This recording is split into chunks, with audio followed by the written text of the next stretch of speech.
അധ്യായം 11. അവസാനത്തെ മഹാമാരി. കർത്താവ് മോശയോട് അരുളിച്ചെയ്തു, ഞാൻ ഫറവോയുടെയും ഈജിപ്തിൻ്റെയും മേൽ ഒരു മഹാമാരി കൂടി അയക്കും. അപ്പോൾ അവൻ നിങ്ങളെ പോകാൻ അനുവദിക്കും, അല്ല, നിങ്ങളെ ബഹിഷ്കരിക്കുക തന്നെ ചെയ്യും.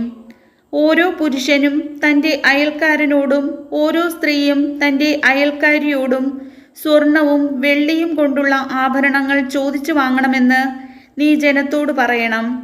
ഈജിപ്തുകാർ ഇസ്രായേൽക്കാരെ ബഹുമാനിക്കാൻ കർത്താവ് ഇടയാക്കി.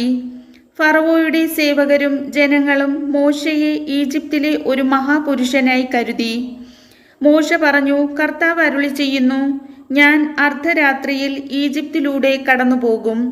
സിംഹാസനത്തിലിരിക്കുന്ന ഫറവോ മുതൽ തിരികല്ലിൽ ജോലി ചെയ്യുന്ന ദാസി വരെയുള്ള എല്ലാ ഈജിപ്തുകാരുടെയും ആദ്യജാതൻ മരിക്കും. കന്നുകാലികളുടെ കടിഞ്ഞൂലുകളും ചാകും.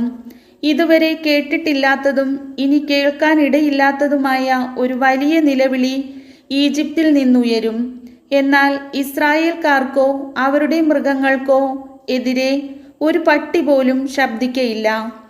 ഈജിപ്തുകാർക്കും ഇസ്രായേൽക്കാർക്കും തമ്മിൽ കർത്താവ് ഭേദം കൽപ്പിക്കുന്നുവെന്ന് അങ്ങനെ നിങ്ങൾ മനസ്സിലാക്കും.